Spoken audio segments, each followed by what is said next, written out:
of the same by Kumari Sindhuja Venkataraman and Kumari Shailaja Venkataraman, who are sisters.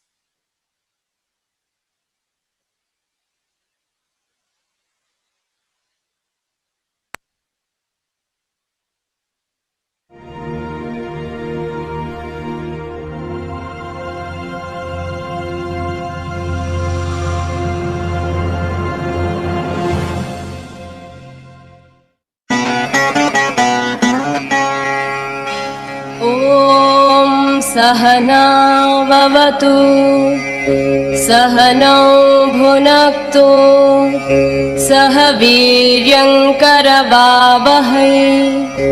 तेजस्विनावधीतमस्तु मा विद्विषावहै। ॐ शान्ति शान्ति शान्तिः।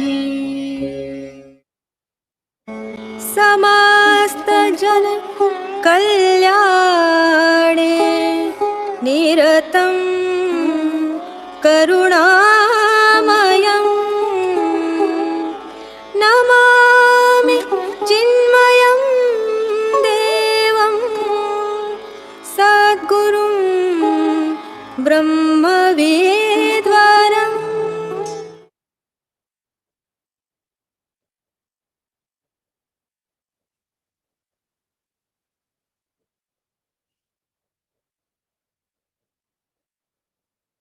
श्रीमान् वेङ्कटनाथार्य कवितार्तिककेसरी वेदान्ताचार्यवर्यो मे सन्निधत्तां सदा हृदि। जयत्याशितसन्त्रासध्वान्तविध्वंसनोदयः प्रभावान् सीतया देव्या परमव्योमभास्करः। जय जय महावीर महाधीर धौरेय देवासुर समर समय समुदित निखिल निर्जन निर्धारित निरवधिक माहात्म्य दशवदन दमित दैवत परिशतभ्यर्थित दाशरथि भाव दिनकर कुल कमल दिवाकर दिविशतधिपतिरण सहचरण चतुर दशरथ चरमरुण विमोचन कोसल सुता कुमार भाव कंचुकित कारणाकार कौमार केळि गोपायित कौशिगाध्वर रणाध्वर दुर्य भव्य दिव्यास्त्र वृन्द वन्दित प्रणत जन विमत विमतन दुर्ललित दोर्ललित तनुतर विशिक विताडन विगलित विशरारुशरारुताटका ताटकेय जट किरण शकलधर जटिल नटपटि मकुट तट नटन पटु विबुध सरित अति बहुल मधुकलन ललित पदन लीन रस उपमृदित निज विजिन जहतु फल तनु रुचिर परम मुनिवर युवति नुत कृषिक सुत कथित विदित नव विविध कथा मैथिल नगर सुलोचनालोचन चकोर चंद्र खंड परशुको दंड प्रकांड खंडन शौंड भुजदंड चंड कर किरण मंडल बोधित पुंडरी कवन रुचिलुंटाकलोचन मोचन जनक हृदय शंकातंक परिहृत निखिल नरपति वरण जनक दुहितु कुच तट विहरण समुचित करतल शतकोटि शतगुण कटिन परशुधर मुनिवर कर धृत दुरवन मत मनिज धनुराकर्षण प्रकाशित पारमेष्ट्य क्रतुहर शिखरि कन्तुक विहत्युन्मुख जगतरुन्दुत जित हरिदन्त दन्ति दन्तुरोरोन्त दश वदन दमन कुशल दश शत भुज मुख नृपति कुल रुधिर जर भर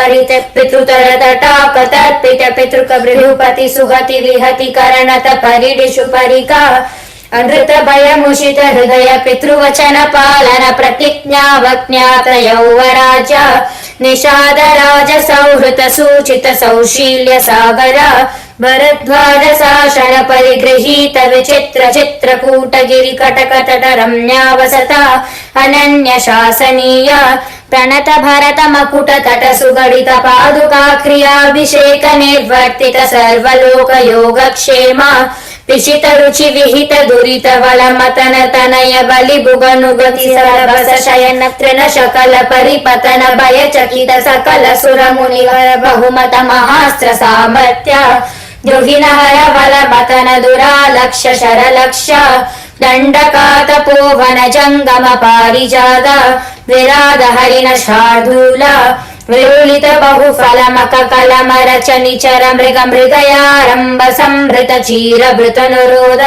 ತ್ರಿಶಿರ ಶಿರಸ್ತೃತಯ ತಿಮಿರ ನಿರಾಸ ವಾಸರಕರ ದೂಷಣ ಜಲ ನಿಧಿ ಶೋಷಣ ತೋಷಿತ ಋಷಿಗಣ ಘೋಷಿತ ವಿಜಯ ಘೋಷಣ ಕರ ಕರ ಕರ ತರು ಖಂಡನ ಚಂಡ ಭವನ ತ್ರಿಸಪ್ತ ರಕ್ಷ ಸಹಸ್ರ ನಲವನ ವಿಲೋಲನ ಮಹಾಕಲಭ ಅಸಹಾಯ ಸೂರ ಅನಪಾಯ ಸಾಹಸ ಮಹಿತ ಮಹಾಮೃತ ದರ್ಶನ ಮುದಿತ ಮೈಥಿಲಿ ದೃಢತರ ಪರಿರಂಭನ ವಿಭವ ವಿರೋಪಿತ ವಿಕಟ ವೀರೌರಣ ಮಾರೀಚ ಮಾಯಾ ಮೃಗ ಚರ್ಮ ಪರಿಕರ್ಮಿತ ನಿರ್ಭರ ದರ್ಭಾಸ್ತರಣ ವಿಕ್ರಮ ಯಶೋ ಲಾಭ ವಿಕ್ರೀತ ಜೀವಿತ ಕೃತ್ತ ರಾಜ ದೇಹದಿ ದಕ್ಷ ಲಕ್ಷಿತ ಭಕ್ತ ಜನ ದಾಕ್ಷಿಣ್ಯ ಕಲ್ಪಿತ ವಿಪುತ ಭಾವಕ ಪಂದಾಪಿ ನಂದಿತ ಅವಂದ್ಯ ಮಹಿಮ ಮುನಿ ಜನ ಭಜನ ಮುಷಿತ ಹೃದಯ ಕಲುಷ ಸಬರಿ ಮೋಕ್ಷ ಸಾಕ್ಷಿಭೂತ ರಂಜನ ತನಯ ಭಾವುಕ ಭಾಷಿತ ರಂಜಿತ ಹೃದಯ ತರಣಿ ಸುತ ಶರಣಾಗತಿ ಪರತಂತ್ರೀಕೃತ ಸ್ವಾತಂತ್ರ್ಯ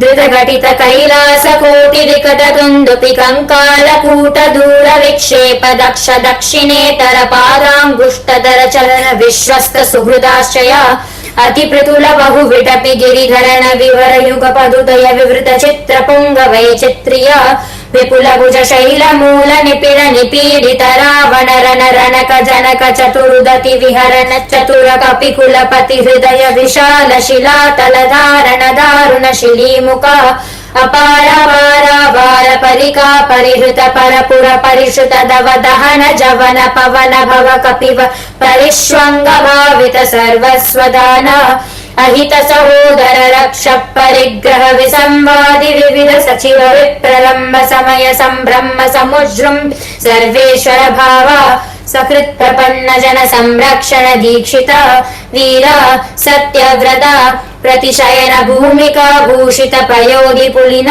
ಪ್ರಳಯ ಶಿಖಿ ಪರುಷ ವಿಶಿಕ ಶಿಖಾ ಶೋಷಿತ ಕೂಪಾರ ವಾರಿಪೂರ ಪ್ರಬಲ ರಿಪು ಕಲಹ ಕುತುಕ ಚಟುಲ ಕಪಿಕುಲ ಕರತಲ ತೂಲಿತ ಹೃತ ಗಿರಿ ನಿಖರ ಸಾಧಿತ ಸೇತುಪಥ ಸೀಮಾ ಸೀಮಂತಿತ ಸಮುದ್ರ ಧೃತಗತಿ ತರು ಮುಖವರೂಕಿನಿ ನಿರುದ್ಧ ಲಂಕಾವರೋಧ ವೇಪತುಲಾಸ್ಯ ಲೀಲೋಪದೇಶ ದೇಶಿಕ ಧನುರ್ಜಘೋಷ ಗಗನ ಚರ ಕನತ ಗಿರಿ ಗರಿ ಮದರ ನಿಗಮಮಯ ನಿಜ ಗರುಡ ಗರುಡ ನಿಲಲವ ಗಲಿತ ವಿಷವದನ ಶರಕದನ ಅಕೃತ ಚರವನ ಚರರಣ ಕರಣ ವೈಲಕ್ಷ್ಯ ಕೂಣಿತಾಕ್ಷ ಬಹುವಿಧ ವಕ್ಷೋ ಬಲಾಧ್ಯಕ್ಷ ವಕ್ಷ ಕವಾಟ ಪಾಟನ ಪಟಿಮ ಸಾಟೋಪಕೋಪಾವಲೇಪ ಕಟುರಟ ದಟನಿಟಂ ಕೃತಿ ಶಟುಲ ಕಠೋರ ಕಾರ್ಮುಖ ವಿಶಂಕಟ ವಿಶಿಕ ವಿತಾಡನ ವಿಗಡಿತ ಮಕುಟ ವಿಹ್ವಲ ವಿಶ್ರಮಸ್ತನಯ ವಿಶ್ರಮ ಸಮಯ ವಿಶ್ರಾನನ ವಿಖ್ಯಾತ ವಿಕ್ರಮ ಕುಂಭಕರ್ಣ ಕುಲಗಿರಿ ವಿದಲನ ದಂಬೋಲಿ ಭೂತ ನಿಶಂಕ ಕಂಕಪತ್ರ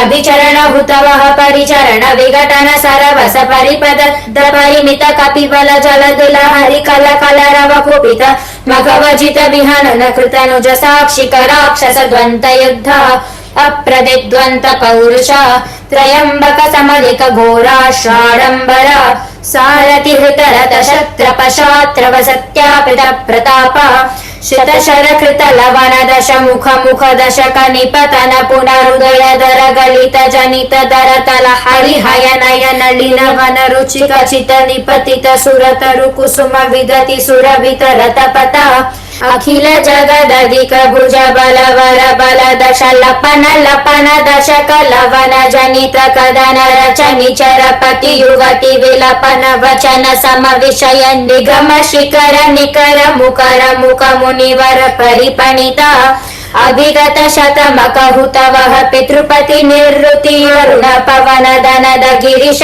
ಪ್ರಮುಖ ಸುರಪತಿ ನುತಿ ಮುದಿತ ಅಮಿತ ಮತಿ ವಿಧಿ ವಿದಿತ ಕಥಿತ ನಿಜ ವಿಭವ ಜಲಧಿ ಪೃಷತಲವ ವಿಗತ ಭಯ ವಿಬುಧ ವಿಬೋಧಿತ ವೀರ ಶಯನ ಶಾಯಿತ ವಾನರ ಪೃತನೌಪ ಸ್ವಸಮಯ ವಿಗಡಿತ ಸುಗಡಿತ ಸಹೃದಯ ಸಹಧರ್ಮಚಾರಿಣೀಕ ವಿಭೀಷಣ ವಶಂವರೀಕೃತ ಲಂಕೈಶ್ವರ್ಯ ನಿಷ್ಪನ್ನ ಕೃತ್ಯ ಕಪುಷ್ಪಿತ ರಿಪುಪಕ್ಷ ಪುಷ್ಪಕರ ಬಸ ಗತಿ ಗೋಷ್ಪದೀಕೃತ ಗಗನಾರ್ಣವ प्रतिज्ञार्णवतरण कृतक्षण भरत मनोरथ संहित सिंहासनाधिरूढ स्वामिन् राघव सिंह हाटक गिरि कटक लरह पादपीठ निकट तट परिलुटित निखिल नृपति किरीट कोटि विविध मणिगण किरण निकर नीराजित चरण राजीव दिव्य भौमा अयोध्यादिदैवता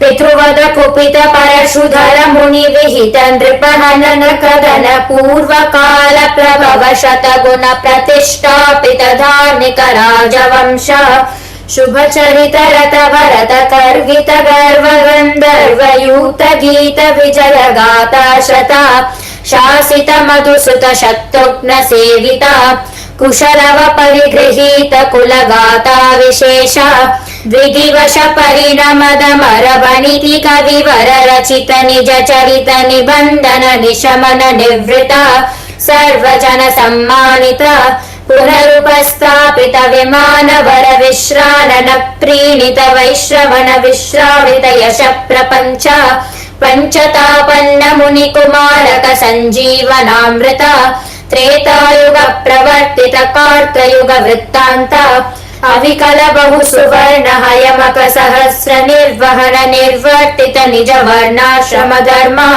सर्वकर्म समाराध्य सनातन धर्म साकेत जनपद जनिधनिक जंगम तदिदर जंतु जात दिव्य गदिदान दर्शित नित्य निस्सीम वैभव भवतपनतापित भक्त जन भद्रा राम श्रीराम भद्र नमस्ते पुनस्ते नमः चतुर्मुखेश्वर मुखैः पुत्र पौत्रादिशालिने नमः सीता समेताय रामाय गृहमेदिने कविगतक सिंह कथितं कठोर सुकुमार गुम्ब गंभीरं भव भय भेषज मे तत् पठत महावीर वैभवं सुधीयः कवितार्तिक सिंहाय कल्याण गुणशालिने श्रीमते वेंकटेशाय वेदांत गुरवे नमः नमस्कारम्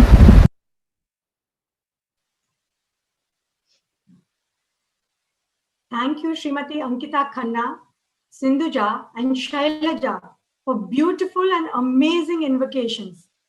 It is my pleasure to introduce a renowned Sanskrit scholar, Dr. Sampadananda Mishra. Dr. Mishra is passionate about Sanskrit. He strongly believes that Sanskrit has immense potentiality to elevate the human consciousness to sublime heights. He received a PhD from Utkal University, Odisha, on the subject of Sanskrit and the evolution of human speech. Dr. Mishra is a professor at Rashtam School of Public Leadership at Rishihood University. He worked at Sri Aurobindo Foundation for Indian Culture from 1995 to 2021. Dr. Mishra regularly conducts workshops, training programs, orientation courses, and talks for students and teachers of Sanskrit, Mantra, Yoga, and Bhagavad Gita. He writes articles in English, Sanskrit, and Odia. He also composes verses and songs. To the Vande Mataram Library Trust on open source and volunteer-driven project, he plans to generate verified authentic English translations on almost all important scriptures available in Sanskrit. In August 2013, Dr. Mishra launched a 24-hour Sanskrit language radio station called Divya Bharati Sanskrit Radio, which he has been managing single-handedly till date. The Government of India has conferred the President's Award, Maharshi Badrayan Vyas Samman, in 2011 on Dr. Mishra for his outstanding contribution to Sanskrit. It is indeed our privilege to have Dr. Mishra with us today. I now request Dr. Mishra to please deliver his address. If anyone has any questions for discussion, you may please write it in the chat box and we will try to take up as many questions as possible. Over to Sri Sampadananda Mishra ji. Hari Om. Namaskar. So just give me 1 minute to see the right image in the video. Yes.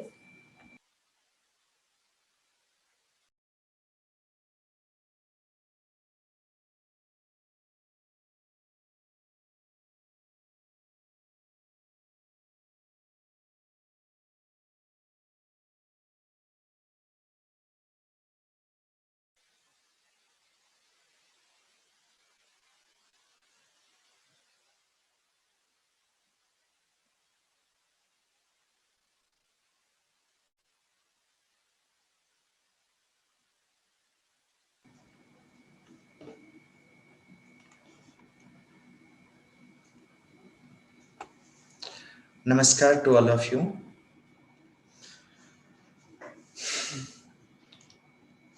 So I'm indeed very, very happy to be a part of this Mahayajna of celebrating Sri Rama.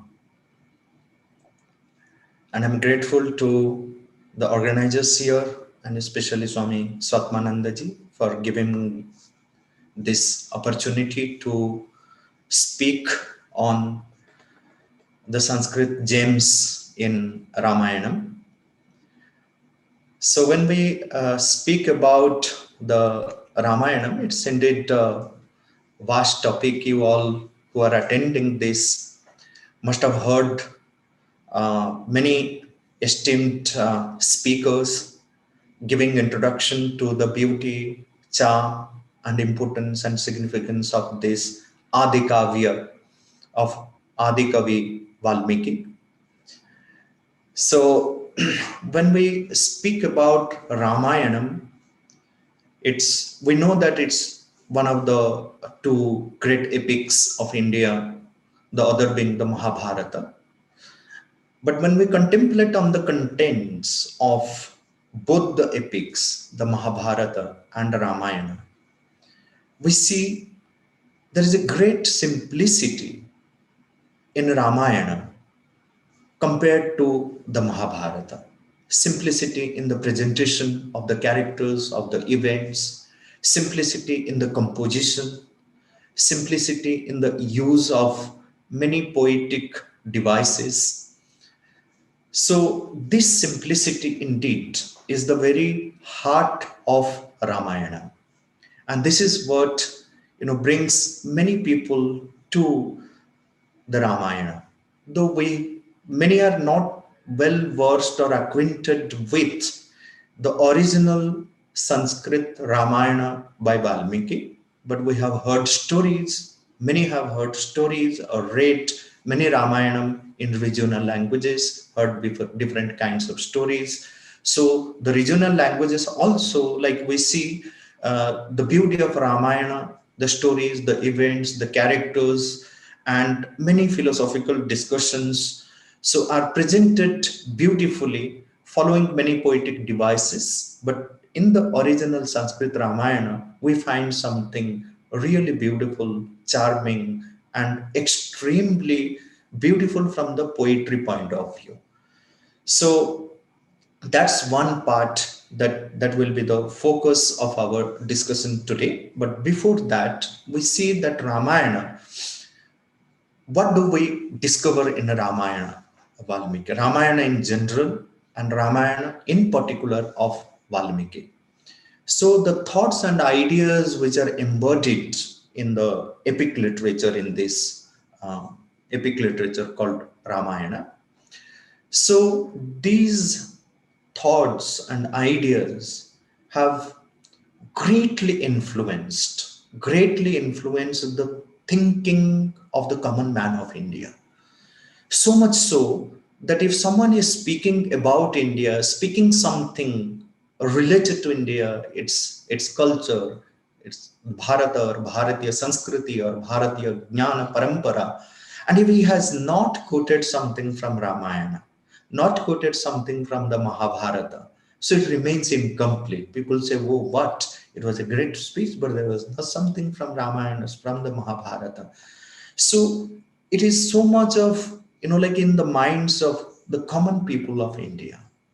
And these are not merely, the sagas of heroes or in a modern terminology, the mythological stories, but a day-to-day reality for the Indians.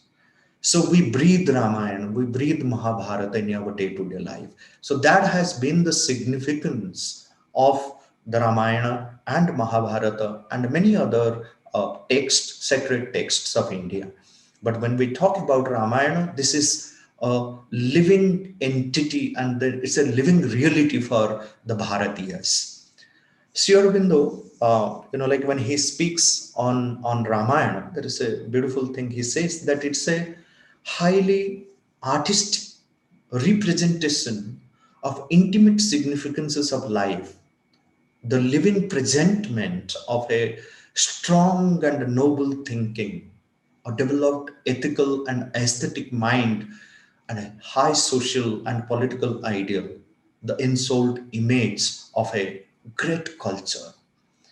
And we know that this is one of the itihasas. So, what are the itihasas? So, itihasas are these ancient historical legendary tradition when we are speaking about Ramayana from a poetry, purely from a poetry point of view. What a great poetry. So, like if someone asks, where can I experience the great poetry? Turn to the Upanishads, turn to the Vedas, turn to Ramayana, turn to Mahabharata, turn to Kalidasa. You experience what real poetry is. Where lies the soul and the heart of poetry that one discovers in Valmiki, in Kalidasa, in Vyasa. So Vyasa, Valmiki, Kalidasa are the three epitomes of this Bharatiya Kavya Parampara. So these historical events or the legendary tradition, they are turned into a kind of creative use of everything that can be expressed through poetry.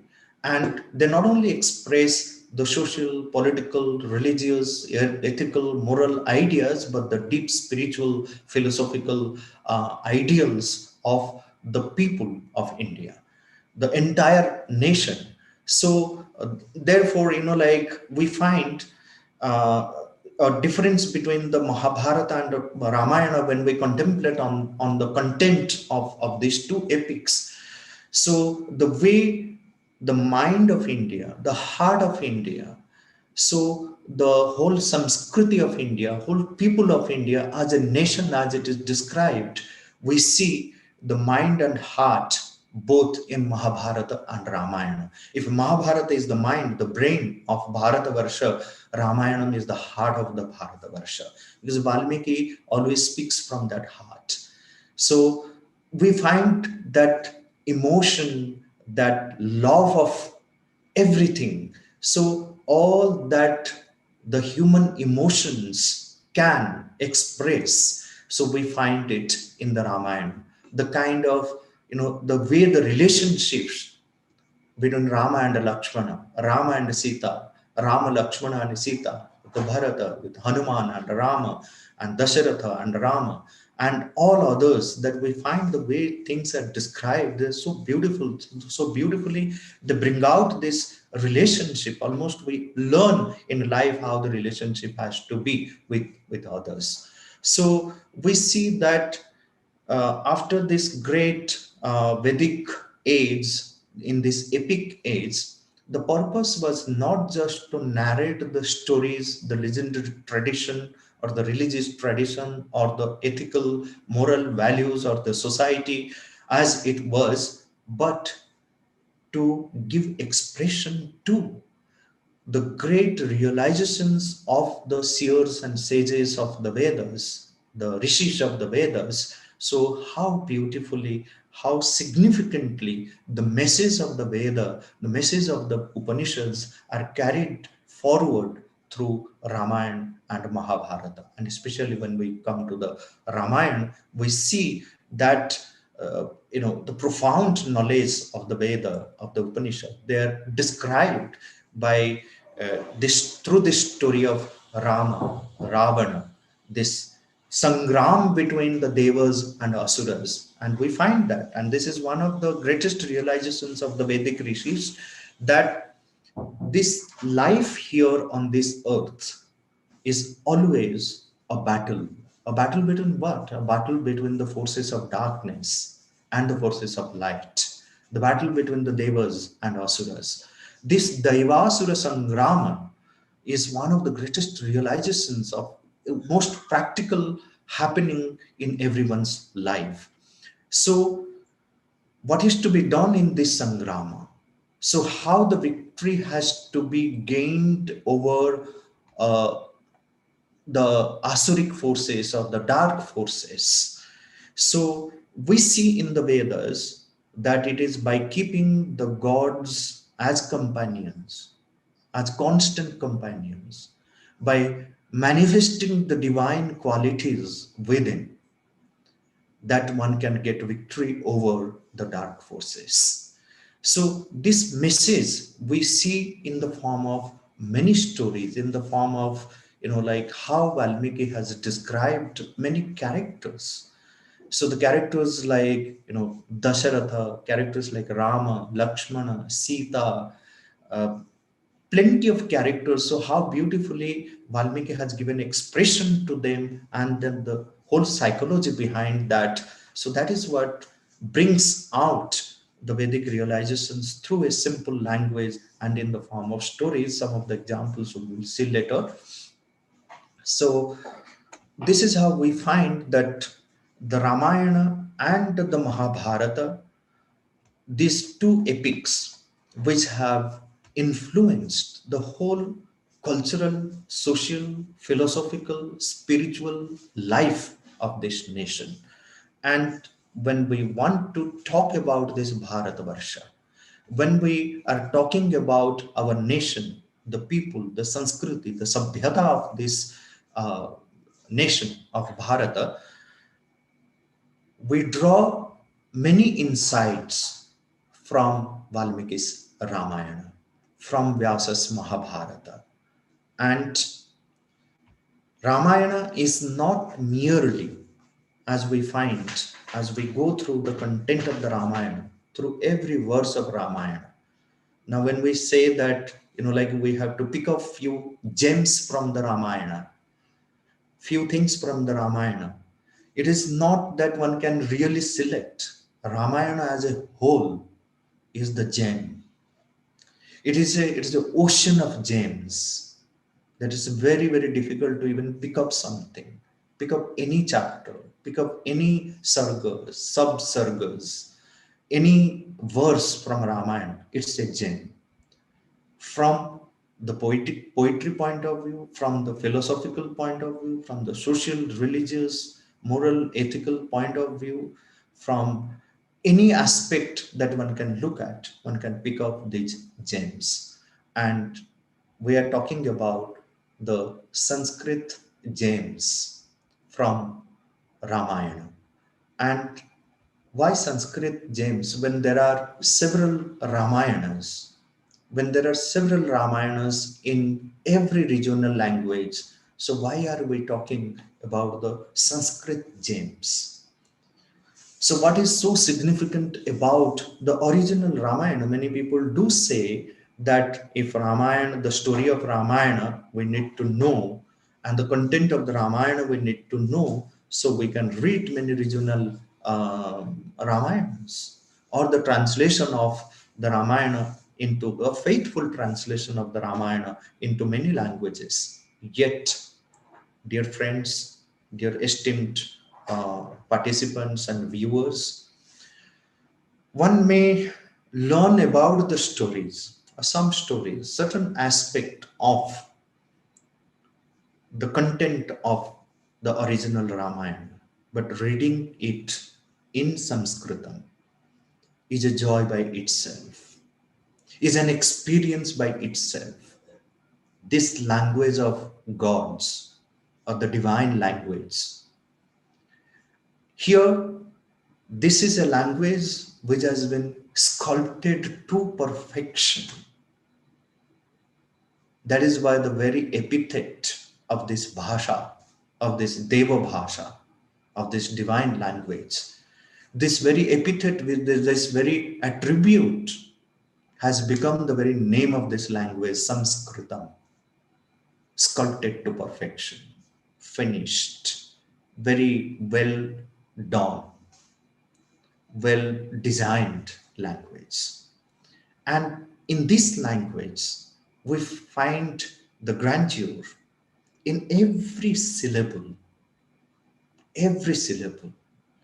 and we find a very rare plasticity of utterance.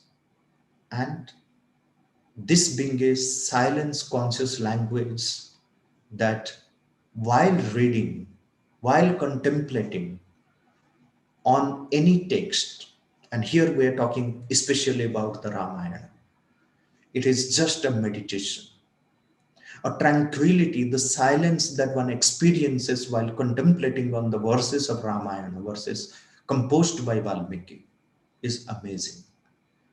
If you have not yet done, do it. Doesn't matter. Not necessary, even if not possible, the entire Ramayana, at least few selected verses, few chapters, just read it. Even though you do not understand Sanskritam, just read it or listen to it. Ask someone who knows Sanskritam to repeat it to you, and you will see what kind of meditative state and state of silence and tranquility it raises your consciousness to. This is unimaginable. It's a matter of experience. Open yourself up and then pick up a chapter or few verses on Ramayana and then see it. And here in India, we believe that, like gods must have walked on this earth, on this land, in flesh and blood, speaking Sanskritam. That's why we call it as the language of gods. We don't know whether we have not heard God speaking. The rishis must have heard them in their meditation.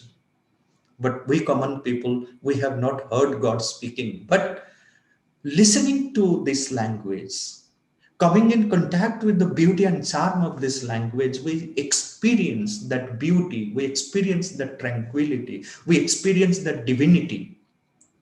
So we feel that yes, it raises our consciousness to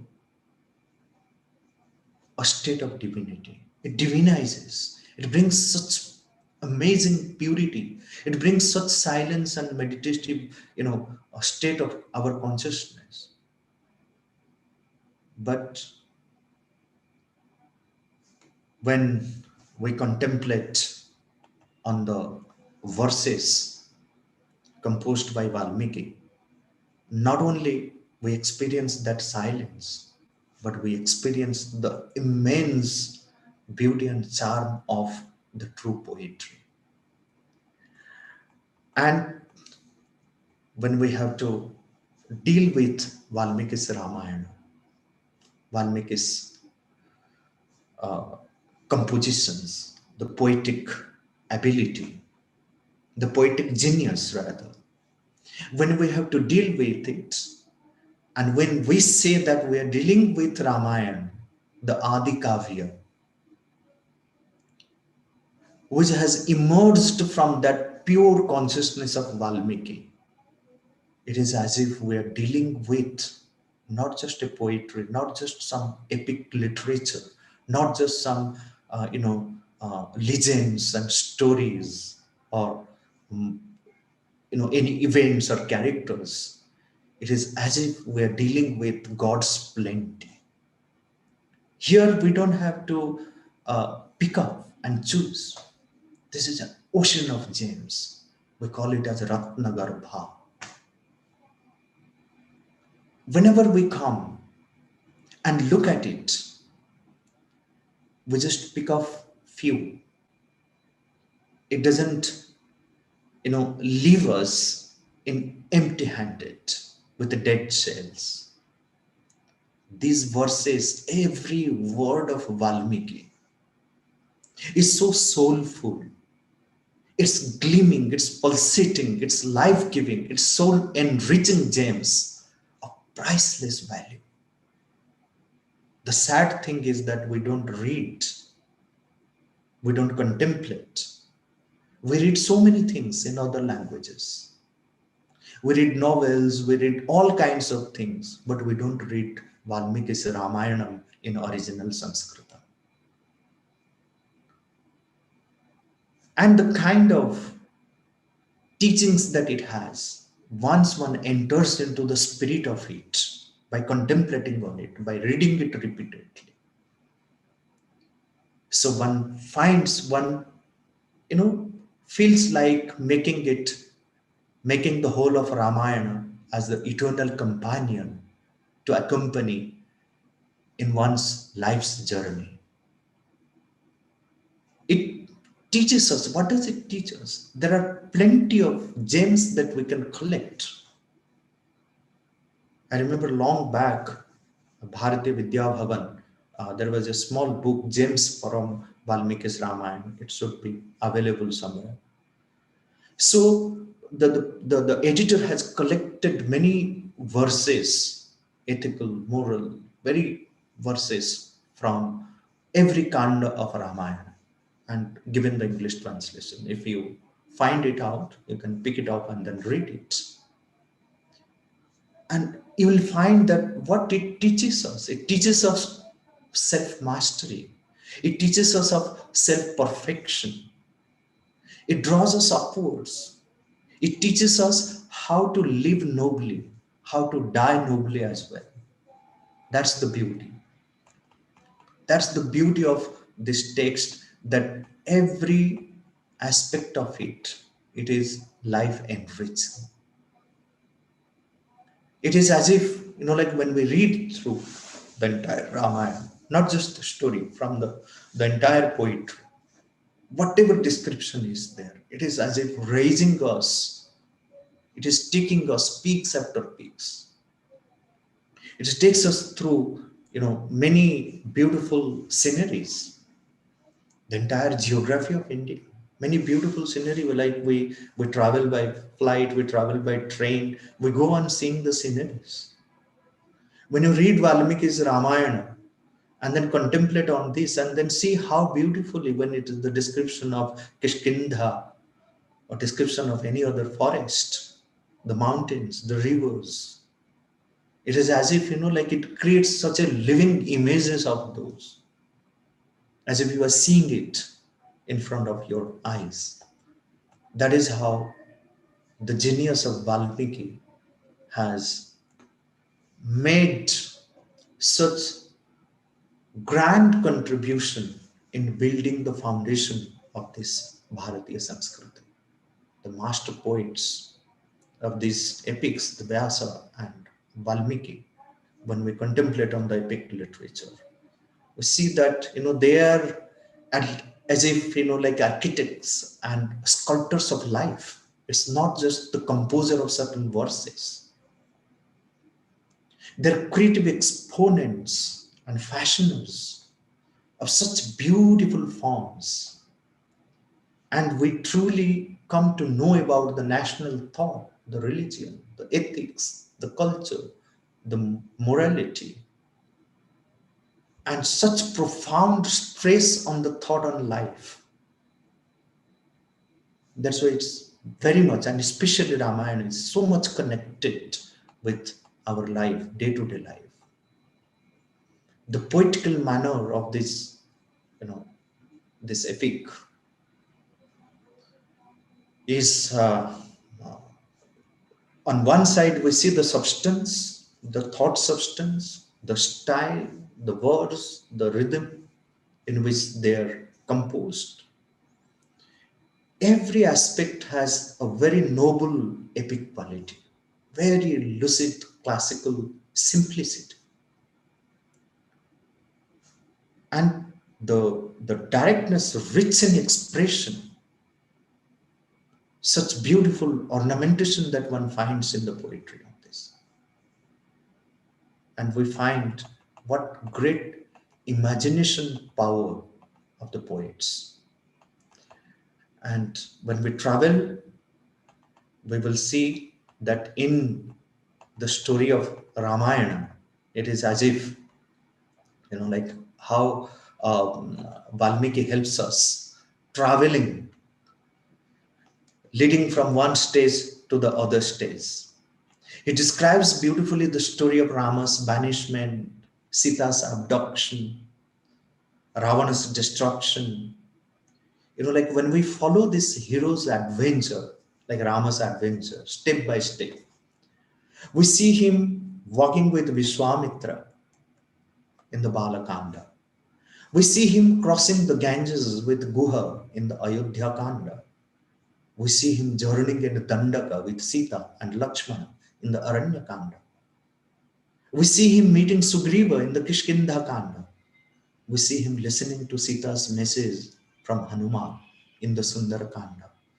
And we see him killing Ravana in the Yuddha Kanda. And this is how you find Valmiki step by step narrating the whole beauty of Rama's life. It's not just story, the beauty of Rama's life, the nobleness of Rama's life, which keeps inspiring us and which will keep inspiring everyone, every human being on the earth, whoever comes in contact with this. So that's why, like says, Yavat sthasyanti giraya saritascha mahitale tavat ramayani katha lokeshu pracharishyati. As long as the mountains are raising their peaks, as long as the rivers are flowing eternally on this land, till then the story of Ramayana, Ramayani Katha, Lokeshu Pracharishyati, it will have that, attraction. People will have attraction for that story. And we see that the beginning of the Ramayana, Rishi Valmiki asks Narada to tell him whether there can be an ideal man in this world of human affairs. For this simple question, what Valmiki receives from Narada a whole lengthy reply detailing the life of Rama.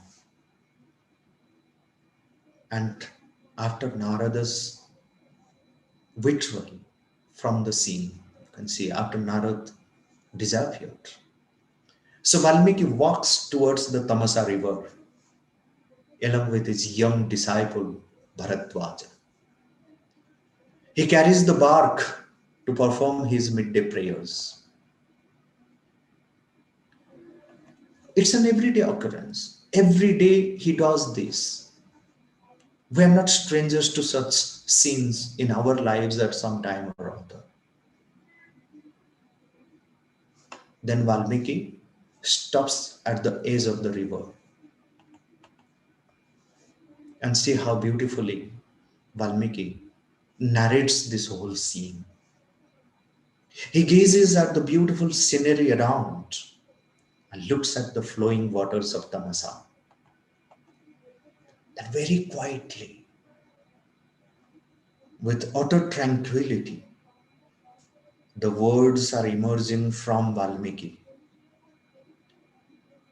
And you can say it's an unconscious sculpting of the poetic image, a perfect simile that you find, and a great teaching for the earnest disciple Bharadwaja. What does Valmiki say? And it is such a powerful, such a beautiful verse. It's almost meditative. If one can carry the content of this verse and meditates upon it and see what does this do to the consciousness. He says, and this is what we find in Valmiki's voice, Akardamamidam tirtham Bharadwaja Nishamaya Ramaniyam Prasannambu San Manushya Manu Yatha Akardamamidam tirtham Bharadwaja Nishamaya Ramaniyam Prasannambu San Manushya Manu Yatha. Each and every word here. Idam tirtham, this river, this pure river Tamasa. He Bharadwaj, Nishamaya. See, akardamam. Look at this water. It's free from any stain. Akardamam. There is no kardama. It's crystal clear. Ramaniyam.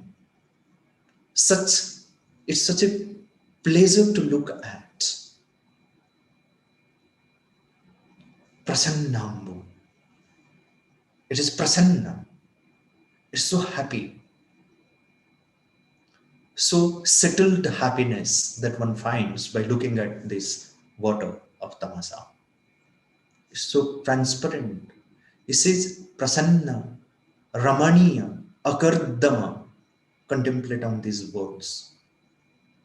Such pure, pleasing, transparent, and happy water. And the simile that he gives, san manushya mano yatha. It is as transparent as the mind and heart of a righteous man. A man who has realized the truth, who has transcended, who is above the ordinary consciousness, who sees the truth alone, who lives a truthful life, who lives a noble, ideal life. How is his mind and heart? Akardamam. It is tirtham, akardamamidam tirtham, ramaniyam, prasannam, sanmanushya. And when we read it again and again and contemplate on these words, it's as if reverberating in our consciousness. It enters, it echoes in our inner space. This is life divine. And it is possible through such a language which is divine in nature. Akardamamidam tirtham bharadvaja nishamaya ramaniyam prasannambu sanmanushya mano yatha. Read it again and again. So sometimes it happens when you read Ramayana and with a clear mind, with a clear bhava, with so much of openness and receptivity, you'll say you get stuck. You don't need, your consciousness doesn't even allow to move further. Just one words, one description, few words that drag you to such silence. This is the beauty of Ramayana. This is the beauty of the poetic genius of Valmiki. And just imagine what that young disciple Bharadwaja must have imbibed with that unconscious reverence for Valmiki. Now, there are various descriptions. I'll give you one more description from Lanka Kanda.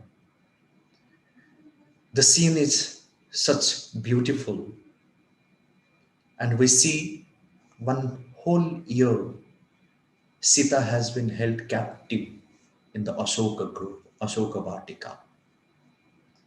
So much of torture, so many ways she was being harassed, frightened.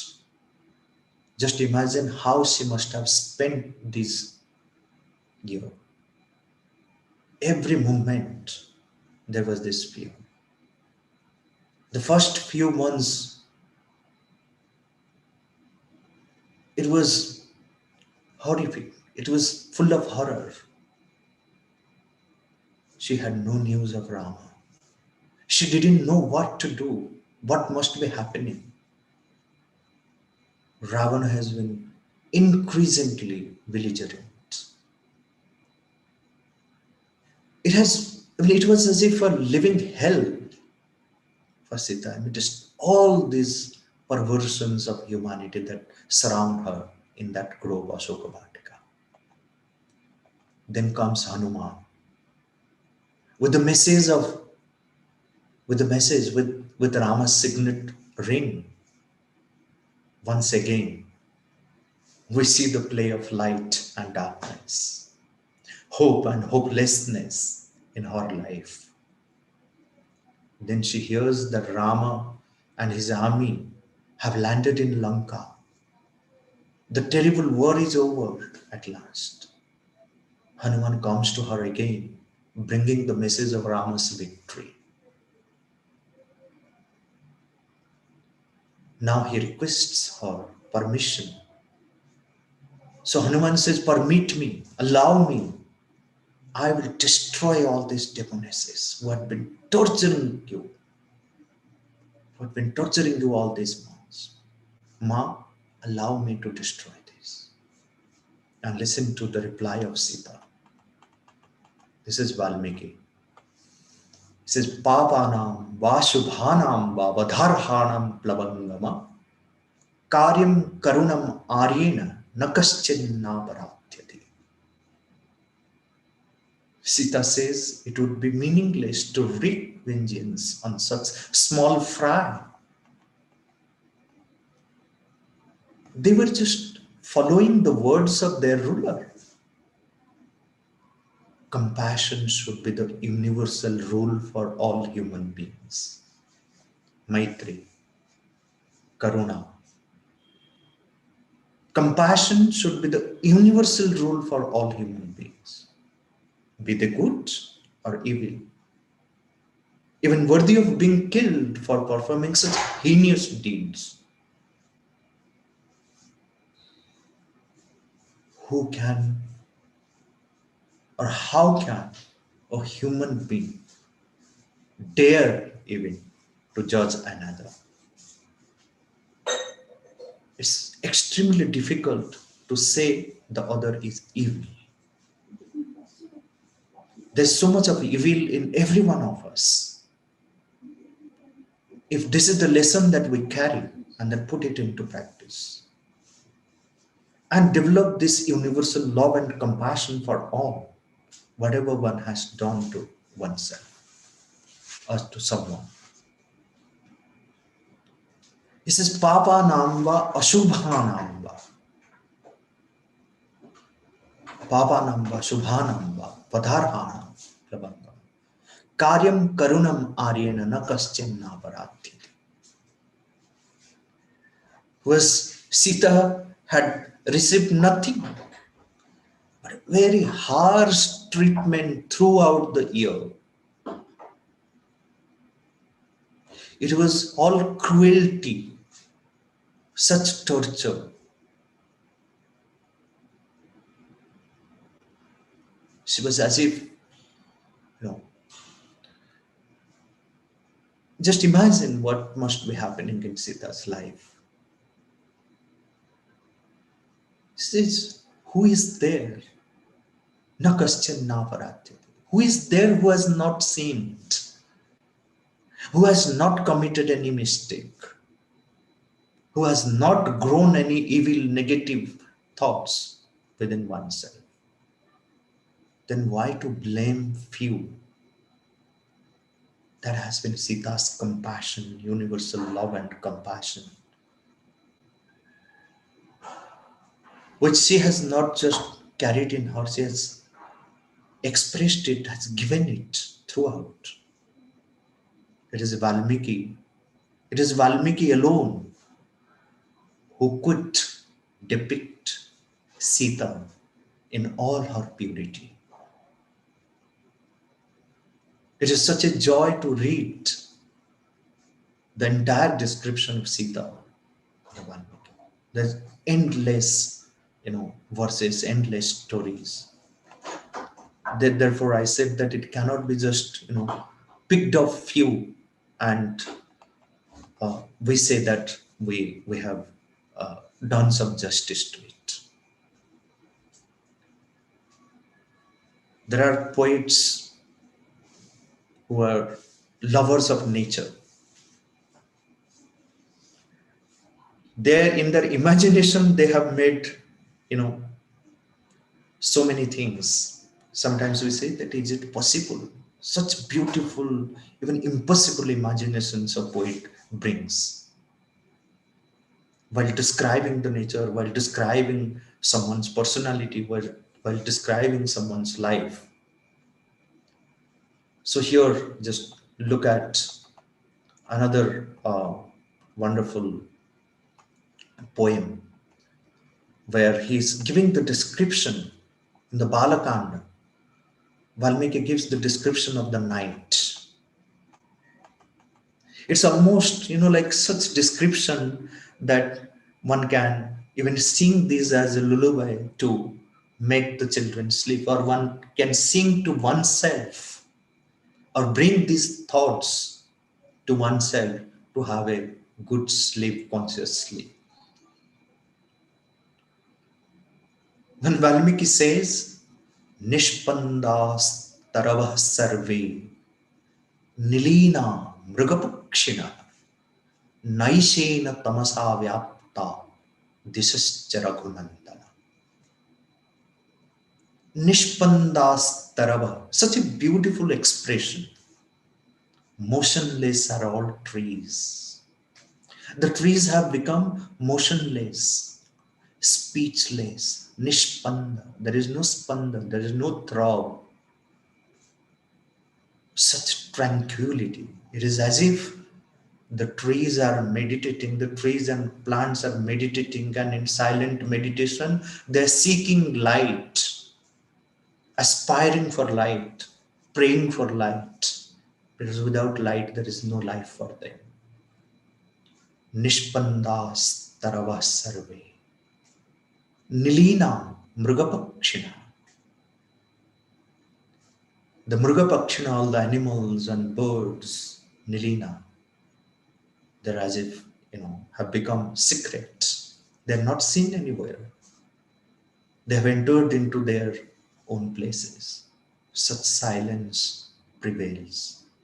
Nishpandas taravah sarve nilina mrugapakshina naishena tamasa vyapta disascha raghunandana. Hey Raghunandana, naishena tamasa vyapta. Everything, all the quarters, all the dishes, all these are filled in with that glooms of light. Then he says, Shanair vyujyate sandhya. Shanair, very slowly, the sky parts with evening. Shanair vyujyate sandhya.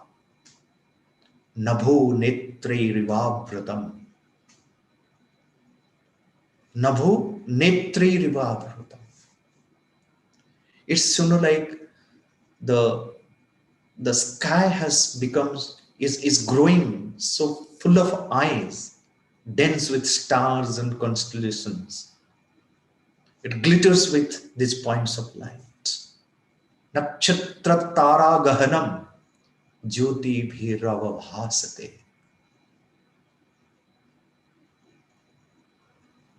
Shanair vyujyate sandhya nabho netre rivavratam nakshatra tara gahanam jyoti bhir avabhasate. Uttishtati cha sitanshu shashi lokatamunuda. And the moon is rising. The cold beams of the moon, shitanshu. So consciously, deliberately he uses the words. Uttishtati cha sitanshu. Soothing, bringing calmness and coolness to all. Such a lokatamonuda.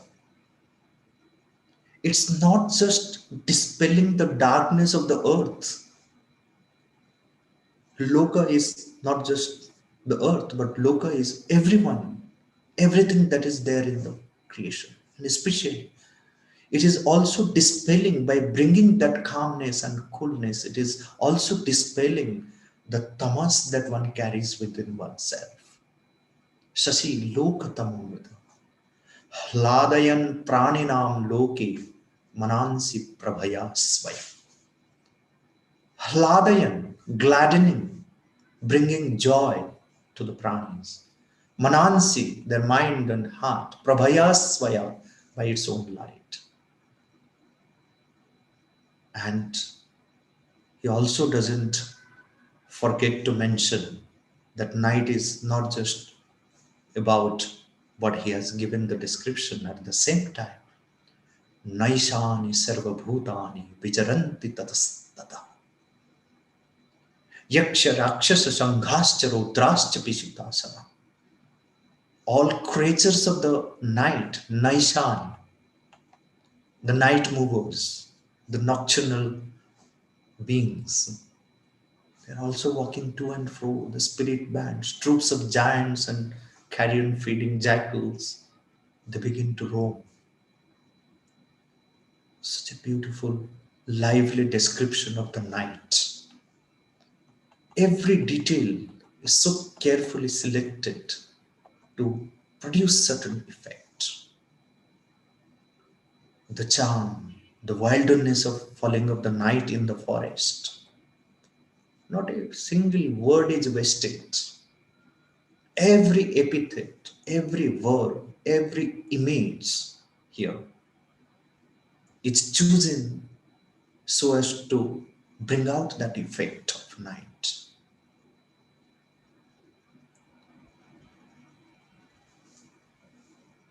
The subtlety, the profundity, the assonance, the composition of sound so skillfully woven to create this delicate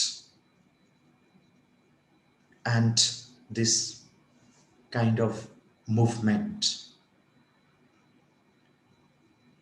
As if, like one is walking in the forest by moonlight and afraid that the leaves may break under his footing, his breath as if, growing loud enough to be heard by himself. Such silence.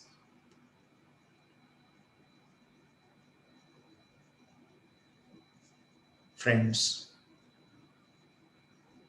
there is no end to the descriptions, the beauty, charm, profundity, subtlety of the substance, of the style, of the diction, of the ornamentation, of the choice of words in Valmiki's Ramayana. It is not only Valmiki is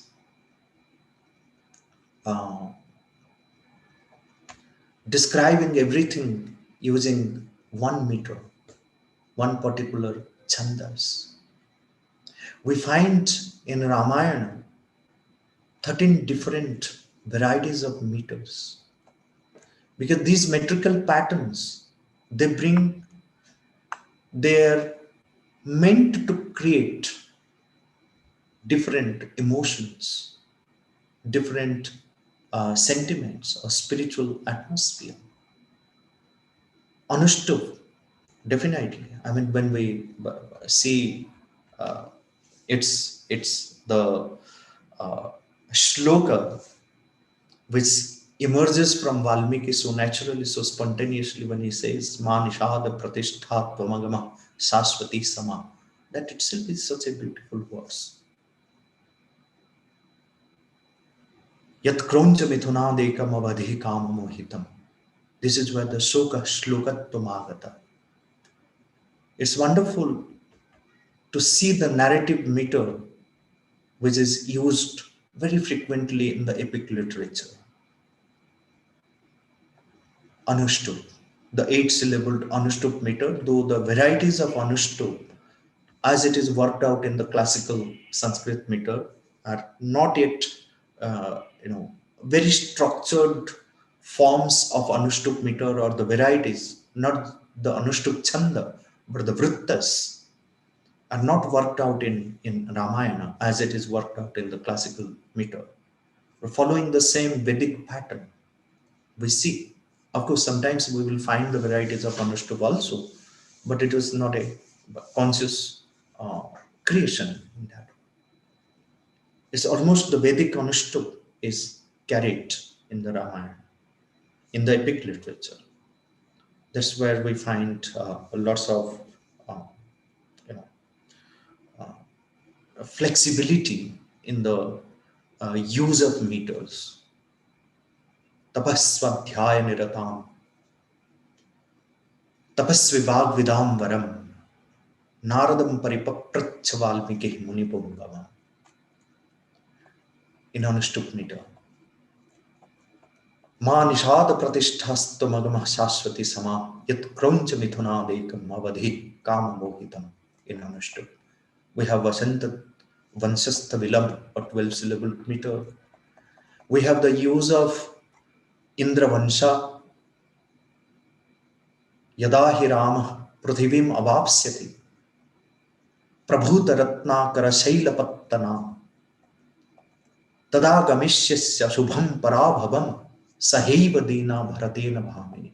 Okay, the day Rama becomes Lord of this earth, with its great oceans, mountains, and towns, the day you and your Bharata will get a bad and pitiable position of ignominy. So it's for Kaikeyi. Yadahi Rama Prithivim Avapsyati Dhruvam Pranashto Bharato Bhavishyati Adohi Sanchitya Rajyamatmaje Parasya Chaivadya Vivasa Karanam. We find in the same meter, we find the use of Upajati. We find the use of Upendra Vajra, Nihatyatam Yaksha Sutam Sarama, Prasasyamana Surasittha Sanghe, Uvasa Tasmin Munina Saha Eva, Prabhata Velam, Pratibudhyamana. We find the use of Opachandasika, Iti Hrudaya Sukham Nishamya Vakyam, Shruti Sukham Atma Vata Vinita Muktam, Prathita Guna Yasa Gunai Vishishta, Parama Rishik Paramam Jagam Harsham. Iti Hrudaya Mano Vidaranam Muni Vachanam Tad Ativa Shusruva, Narapati Abhavat Mahan Mahatma, Vyathita Manah Prachachala Cha Asanat. So in this manner, we find the 13 different varieties of metrical patterns used in the entirety of Ramayana, and not just the metrical patterns are used just to give descriptions of the content, but the choice of words. Such lively description of the characters of the events, it amazes. That's why, right in the beginning, we see that it is as if the entire Ramayana is a musical instrument. Saptabhi tantri laya samanvitam. You will read any verse as if one chord is, you are striking the chord of a musical instrument, creating such pure vibration, bringing such music, bringing such joy to the heart and mind. So these are few thoughts which I wanted to share with you all. Once again, I thank and I express my gratitude to the organizers and the viewers. And if there are questions and time permits, we will take it up. Dhanyavad.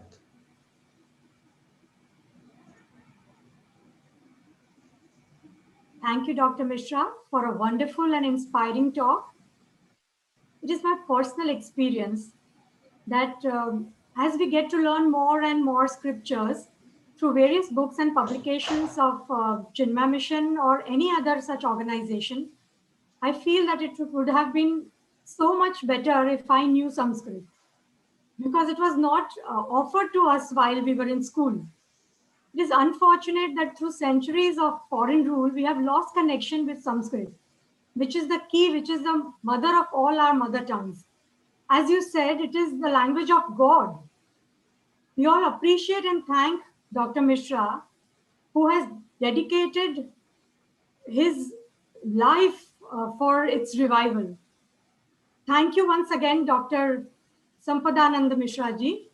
We shall now take up a few questions. How do we revive back this divine language, Sanskrit? So how do we revive?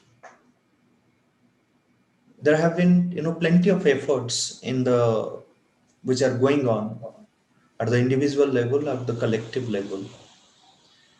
But as Indians, as Bharatiya, every Bharatiya has the responsibility of reviving this language.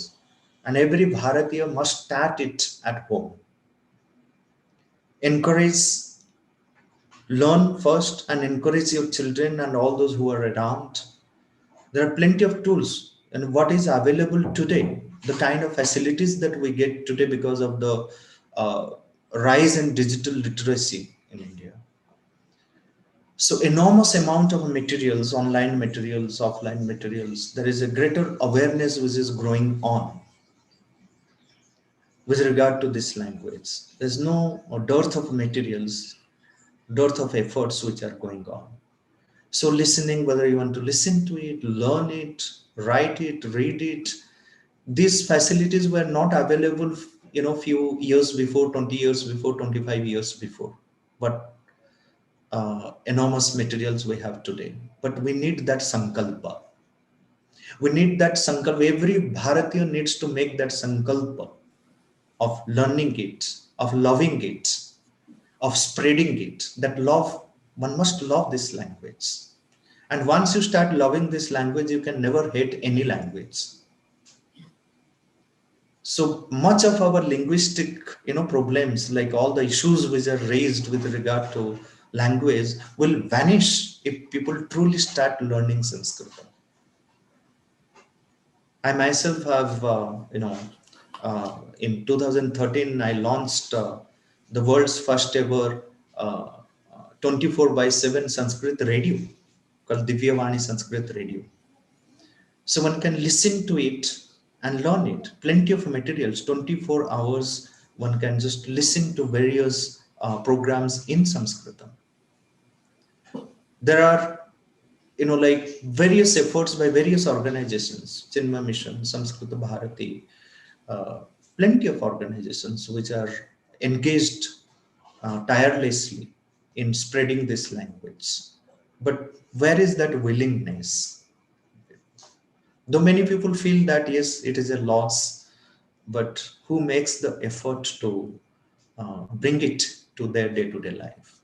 That's where the whole issue lies. So if every Bharatiya makes a sankalpa that yes, it is our heritage, it's something which we all must know, and it is the true identity of Bharata, is the true identity of Bharatiya.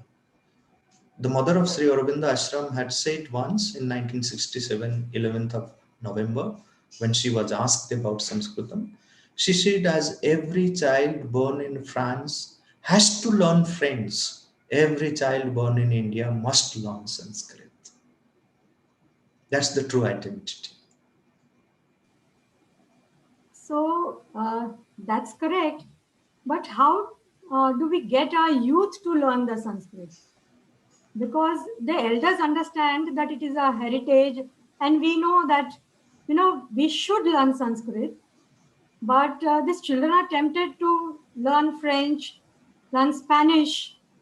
And can you suggest how to inspire these children to study Sanskrit? Yes. So my experience working with children and the youth, especially. So the youth is very open-minded. They are receptive. They're open to what you say. But the kind of information which they need, the convincing, information, that beautiful, charming, evidence-based, they look for evidence-based. And there is such beauty in Sanskrit. It is not just singing the glory of Sanskrit, but the true scientific nature of. I ask the youth that today you are learning science and you talk about science. Tell me how many different properties of an object. Take any object. Take, for example, the object water. How many different properties that your science book can teach you, your science teacher can teach you, or the subject science can teach you. Just mark it out, ask them. So they will say 4 or 5 properties maybe of water. But if you know, I tell them that if you know Sanskritam, you can know hundreds of properties of water. Why? Sanskrit has more than 200 words for water, and each word is expressing a particular property, because in Sanskrit there is no word for objects. It's not an object specific language, it's a property based language. So every word is describing a property, and they say, wow, this is how Sanskritam is not just teaching you moral, ethical values or some religious aspects, but it teaches you the science, it teaches you about everything that you see around. It's called Jalam because water has the property of becoming solid from liquids. Jal, to become solid. You analyze the words. I mean, there are plenty of talks which I have given on this. They're available on YouTube, one can view it. So this is not the platform where, when we are talking about Ramayana, that of course, like the Sanskrit part, we need to inspire them, but the scientific nature of the language must be brought before the youth of India, so they get truly inspired. So it is not just the language that we have to bring, but the whole knowledge system which lies there. Not just the skill, but the knowledge behind it simultaneously has to be brought before them. Right. And I'm sure the youth is going to accept it and then take it forward. So that's the next question that we have. I want to learn Sanskrit, but it is not in my school curriculum. Please guide. Okay. So Chinmay Mission also offers a easy Sanskrit course by Chinmay International Foundation. But Dr. Mishra, if you can also suggest some books or some online course just for a beginner, can you suggest a scheme or outline for studying Sanskrit? Okay. So, like for last 1.5 years, which we have started, there's an application which we have started called Language Curry. So it is now within 1.5 years, we have more than 4 lakh downloads in 170 countries. People are learning it. Wow. So it teaches you many things. Like it teaches you the simple vocabularies. It teaches you about alphabet. It teaches you the cultural values. It teaches you step by step the spoken Sanskrit. It teaches you the subhashitas, and then how should you speak the language in different situations, and through different Indian languages. Like if you are comfortable learning through Tamil, you can learn through Tamil. If you are comfortable learning through English, so that's one thing. And then another set of books which we have created called Deva Bhasha. So we teach this language from the play school to class 8 in Set MR Jaipuriya school in Lucknow. So where children just, like it's a haste khelte Sanskrit. There is no burden of grammar, grammatical rules and regulations. So one can go to devabhasha.in and then learn about the books, and then, see plenty of audio visual materials to learn Sanskrit, and then get these books also to learn it. So it is very graded books starting from the LKG to class 8, 10 books. So gradually. These are gradually one can learn it. So at the same time, like if anyone would like to know more about the appreciation, I do conduct Sanskrit appreciation classes. So where people get more interested in Sanskrit and their interest or love in Sanskrit get deepened. So yeah, I can share the link here. Yes. Languagecurry.com Bhasha.in, and you can even listen to Divya Vani Sanskrit radio. Just Google it, and then in various platforms this radio is available. I did hear, because I was going to, be with you today. So I just thought I should listen to the radio once before, at least one, two. I could just pick few words, understand few things, and I couldn't understand few because I don't know Sanskrit. Yeah.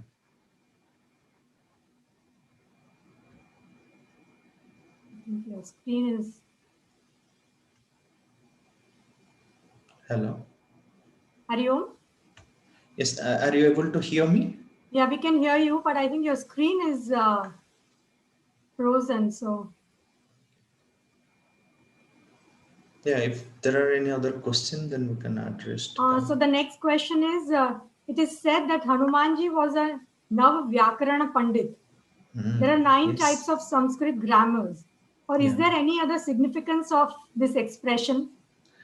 Uh, Expression means, yes, there are various systems of Vyakarana. Even sometimes it is said about Vyasadeva that he is Shashti Vyakarana Vetta, that he knows even 60 different systems of Vyakarana. So, Nava Vyakarana Vetta, the principal 9 systems of Vyakarana, it is the Hanuman speech which even Sri Rama himself had described, that how pure, how transparent, and how correct speech that he has delivered. So, as if he has studied the Vyakaranam and then used the language perfectly. So it's true. Okay.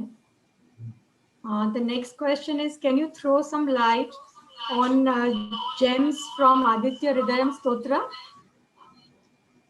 Gems from Aditya Hridaya Stotra. Okay. So one can just read it and then contemplate it and then recite it every day. So there are many people who have benefited from reciting the Aditya Hridaya Stotra.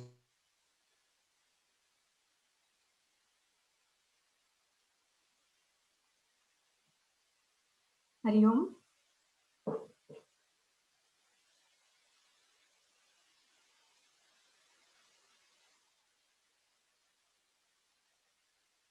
Hari Om.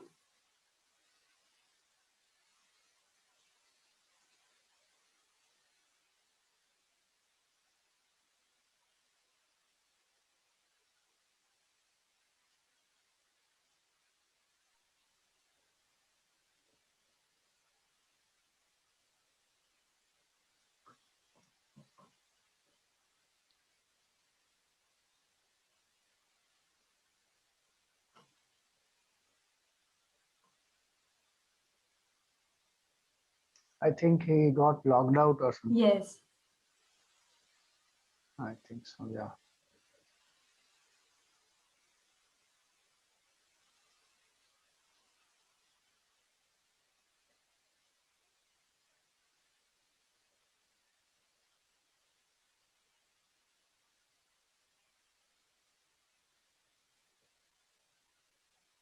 Oh, he just sent a message that his Zoom is not responding. Okay. So I think See, one of the, so on Language Curry, when you go, you will find a lot of tools there. I had also attended one of his courses on Chandas, and very beautifully, Dr. Mishra conducts that whole program. And he does many other Sanskrit courses also, which are there, and very structured way, beautifully. So he has dedicated his life to Sanskrit. So, and those tools that he has given, they are very helpful. So anybody would like to learn, understand, and go deeper into the study of Sanskrit, or even begin as a beginner, many great tools are available, and you can definitely benefit from that. So I think we will do the announcements and conclude for today. yes, Swamiji.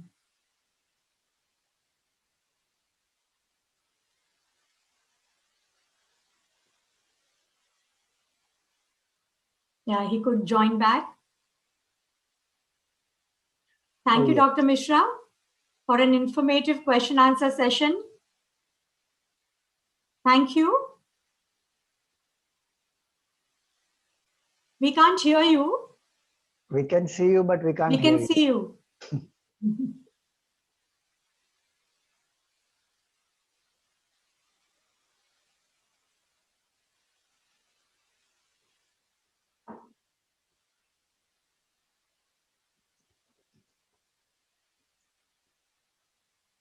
Can we make some announcements now? Just a minute. Dr. Mishra is trying to say something, I think. Yeah, even I feel, but yes. Yes. Yes. So I was to unmute myself. So that was the reason. Yes. So my computer gets left, so I couldn't manage the computer, so I had to redo it from my phone. Right. Okay. I was just sharing that I had attended the course that you had conducted on Chandas and found it very useful. And I was telling them about that course and how so many tools that you had shared with us in that course are very useful. So thank you very much for coming today and sharing your insights with all of us and giving to us some of these beautiful aspects. That whole Ramayana itself is a gem, and that inspires us, that I mean, and to inspire us to study this whole Ramayana and contemplate more on it. So thank you very much, Dr. Mishra ji. Yes, Meghna ji, go ahead. Yes. Few announcements.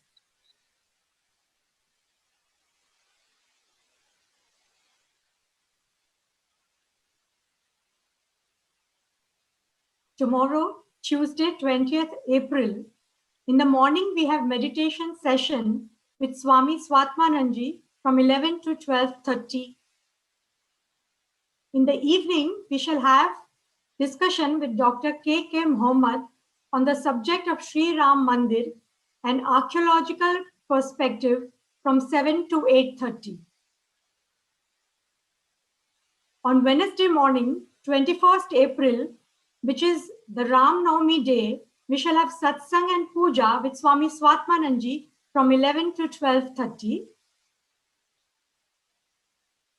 As mentioned earlier, SIF offers easy Sanskrit course for those who want to learn Sanskrit. You may visit its website www.chimfo.org for further details.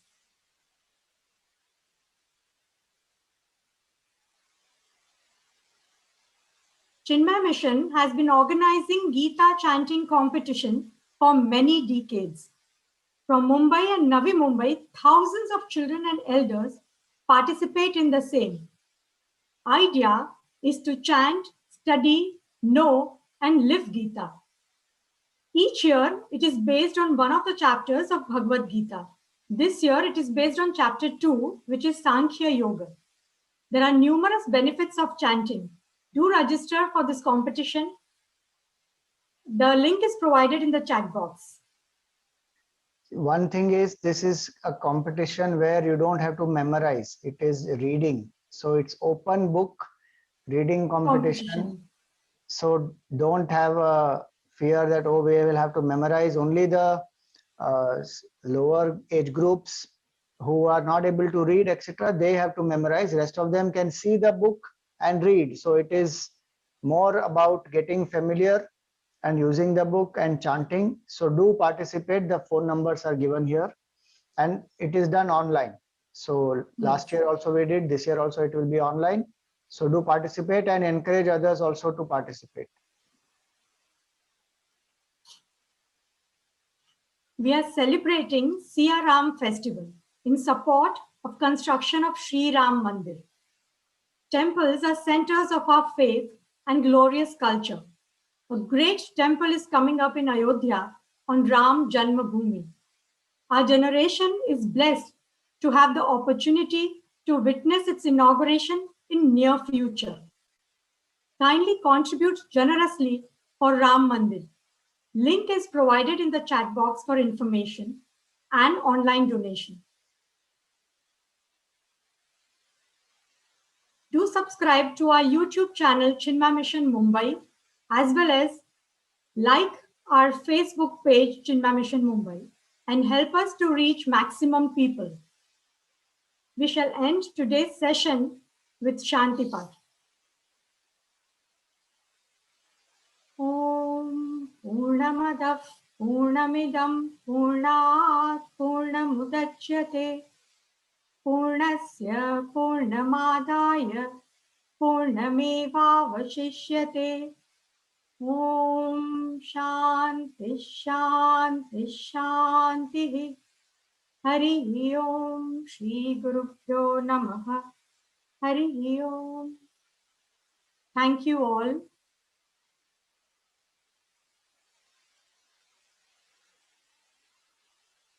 Sampadananda has joined again. Would you like to say anything? Okay, he's exited it. Yeah. Fine. Okay. Hari Om.